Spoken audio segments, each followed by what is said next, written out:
खूबे बहुत धनिक रहस। उनको बाल बच्चा ना रहे। जब ना रहे बाल बच्चा तब का कैलन, बहुत दिन उनका बियाह के हो गए रहे, बाल बच्चा उनका हैले ना रहे। उनकर बियही जनाना बहुत सुंदरी रहस, बाल बच्चा होबे ना करे।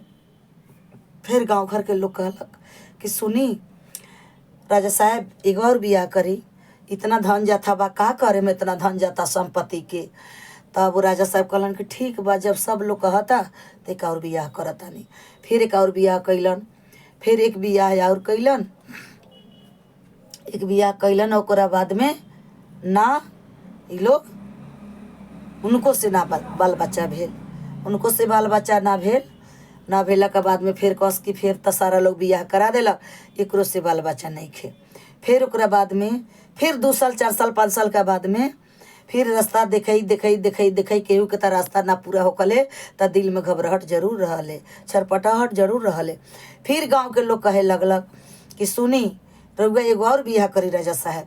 फिर गांव घर के लोग कहे लगले। तब फिर कहला राजा साहब कि गांव घर के लोग कहा जाता बियाह कर जाता नहीं, बाल बच्चा होते नहीं के, न पुत्रिये न पुत्रे होता।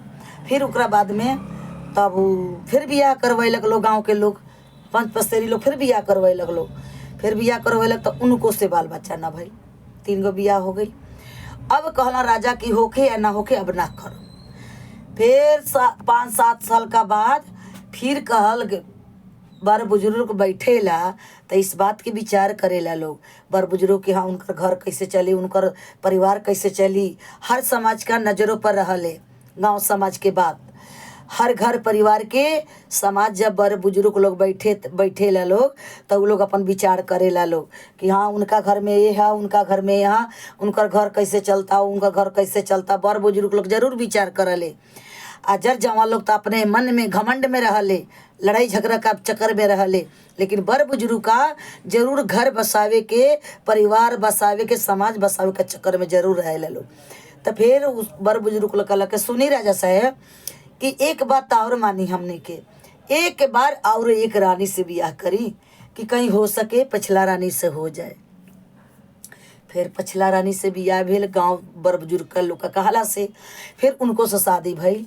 शादी होला के बाद में उनको से ना भइल तो एक साधु बाबा अइलन।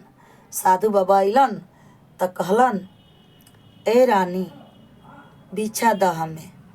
तो कहली कि ये बाबा का बिछा दी, बिछा का दी, हमार तो इतना कुल घर में भरल बा, धन संपत्ति भरल बा, कुल संपत्ति भरल बा, एक बेटा बेटी बिनु तरसतानी हम कि हमरा घर में एक बेटा बेटी आओ। अब ओकरा बाद में बाबा चुपचाप सुन रहे हैं उनको बातें। अब उसका बाद में सुनते सुनते अब ओकरा बाद में सुन रहे हैं बाबा। तब कह रहे हैं कि ठीक है आपका एक भी संतान नहीं है। तो नहीं बाबा हमरा एक भी संतान नहीं थी। तो अच्छा आपका एक भी संतान नहीं है। तो ना बाबा, अतः जो हम कहेंगे वो आप करोगी। तो हाँ बाबा बताइए ना आप क्या कहिएगा। तो हम जो बता रहे हैं आप ध्यान से सुनना।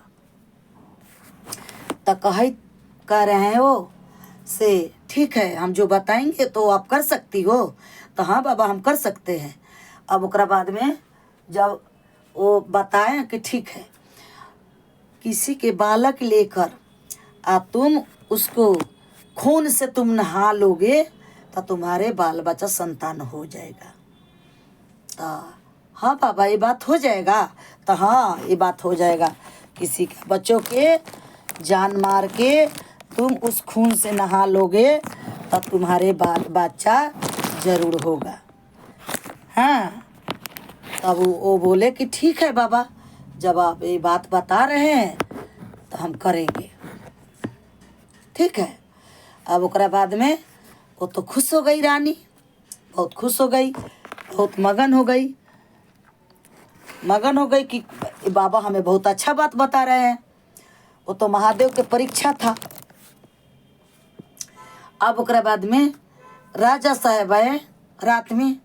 राजा साहब का रानी मार देखती उहरने लगी, ठुनके लगी दुलारी कितने आदमी पति के देखते हैं तमत कुहरने लगते हैं, दुलार करने लगते हैं, ये है वो है, मैं अपने पति के बताने लगती है। लेकिन अच्छा बात बताएंगे तो संसार में प्यारा लागेंगे, अगर बुरा बात बताएंगे तो किसी के प्यारा नहीं लागेंगे। इसी बात के माध्यम से अब उन्हें कहने लगी, रोने लगी। अब राजा साहब कहे क्या हुआ रानी बोलो। और राजा साहब मार दर के गले में हाथ लगा रहे हैं, दर के मुख पर हाथ लगा रहे हैं। बताइए बताइए क्या ऑर्डर है, बताइए रानी क्या ऑर्डर है। तो वो बोले कि हमारे यही ऑर्डर है। एक बाबा आए थे, तब बाबा बोले हैं कि देखो तुम्हारे संतान जरूर होगा, लेकिन किसी को बच्चे के लेकर उसको खून से जान मार के खून से नहाना होगा, तब तुम्हारे संतान जरूर होगा, अवश्य होगा। ता किसके बच्चा ले आने जाओ, किसके किसके दरवाजे जाओ, पैसे से भी तो न कोई देगा। तब बोले कि नहीं, आप अगर नहीं ले आइएगा तो हम खुश नहीं रहेंगे, हम नाराज रहेंगे। तब जाके नाराज रहेंगे। फिर उसका बाद में बाबा यही बात कहने लगे तो बड़े बोले कि ठीक है, जब अगर आपको नहीं ये सब हो रहा है तो मैं जा रही हूँ। इसके बाद में जा रही हूँ, हम कहीं जा रहा हूँ पता करने। तो जब रास्ते पर निकले राजा साहब तो कोई बताया कि जाइए फलने गरीब का पास 3 गो बेटा है, वो आप पैसा से किनिएगा तो दे देंगे, डरका मारे दे देंगे। तो देखिए मुँह जोड़ई, किसी के चंठाई, किसी के बरियारई, कुछ दिन कुछ पलों के लिए काम आता है, ज़्यादा पलों के लिए नहीं। बरियारई और चंठाई नहीं काम में आता है। फिर देखिए राजा साहब पैसा बोरा में भर लिए आ गए। तब गए उस गरीब का पास, 3 गो लड़का था, वो गरीब का पास गए तो क्या कह रहे हैं कि सुनो, तुम अपने एक बच्चा में से मुझको दोगे, जितना पैसा लोगे उतना पैसा तुम्हें देंगे। तब बोले कि ठीक है, कैसे हम पैसा ले लेंगे या बच्चा देंगे। तो रानी वो गरीब के औरत का कही था कि मैं तो बर बेटा के नाते, बर बेटा हमार हा। तो फिर उनकर गरीबनी के पति का कही था, का कह रहे हैं वो गरीब के पति का कह रहे हैं, वो नारी के पति कि सुनो, तो जब बड़ बेटा आपका है तो छोट बेटा मेरा है, मैं नहीं दूंगी। तो दोनों पति पत्नी विचार करी, सलाह करी कि मझला बेटा के बेच दो। फिर उसका बाद में मझला बेटा का पता चल गया कि हम बेचाने जा रहे हैं। फिर उसके बाद में क्या कह रहे हैं लड़कावा, भजन का माध्यम में हम सुना रहे हैं कि ये हमारा निये पापा जी कि ये गारी हो दिहानी, कि ये हमारा निये पापा जी कि ये घर से निकलानी, हम के तो बेचनिए पापा जी राजा जी के वो हाथ से। फिर उनके माई कह रहे, फिर अपना माई से कह तरन, सुनत रहा कितना कठोर वाला बात बा। माई से कह कि ये हमारा नी है माई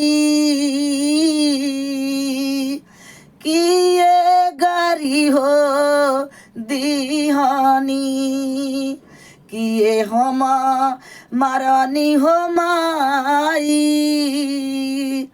कि ये गारी हो दिहानी, कि ये हम घर से निकलानी, मैया बेची हो दिहालू। फिर अपना बर भाई से कही तरह कि ये हमारा नी भैया कि ये गाड़ी हो दिहानी, किए हम घर से निकलनी हमें बेची हो दीहानी। फिर तर्ज का भजन में का सुना रहे हैं उनको पापा जी, नहीं हमें मरल हो बेटा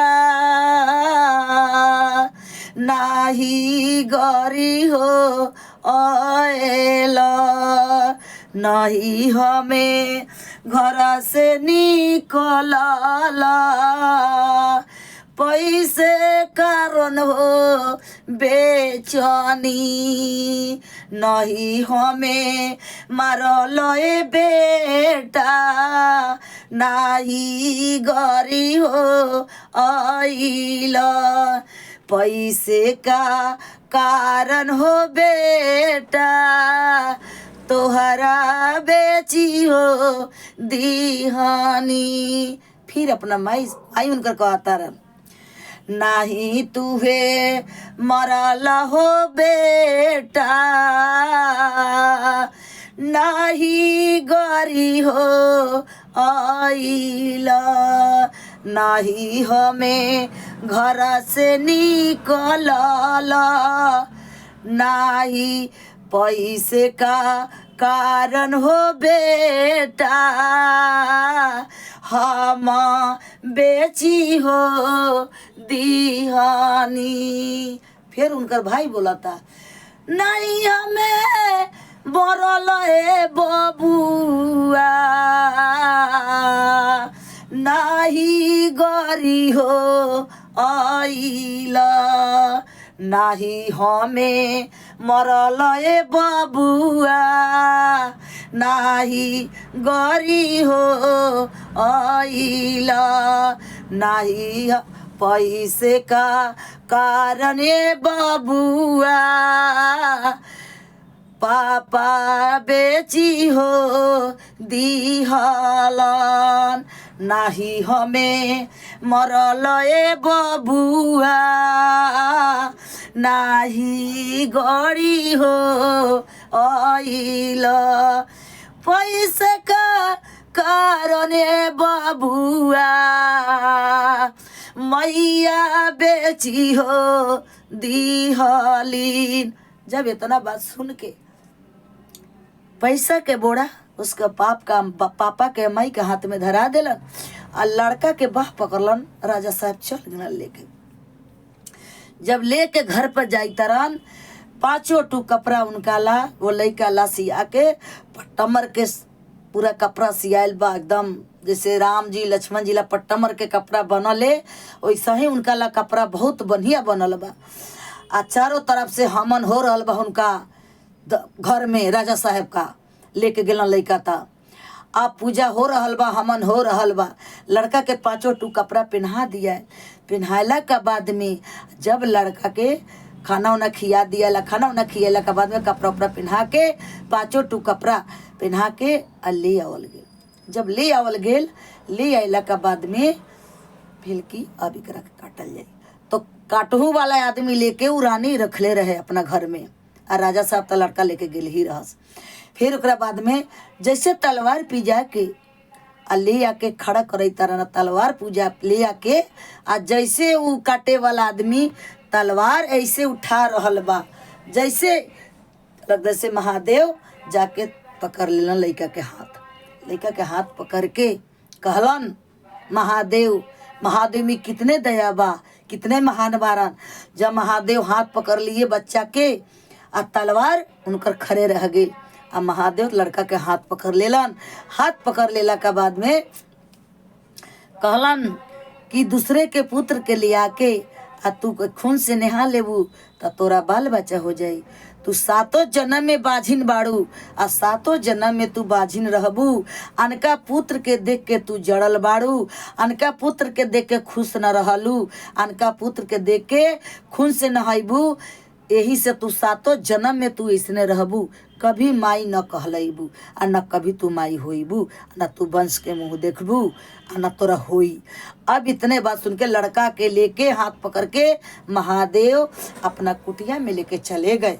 जब कुटिया में लेके चले गए, जब कुटिया में लेके चले गए, अपना कुटिया में गए, वही मंदिर में लड़का धोने पोछा, मंदिर में सेवा करने लगा।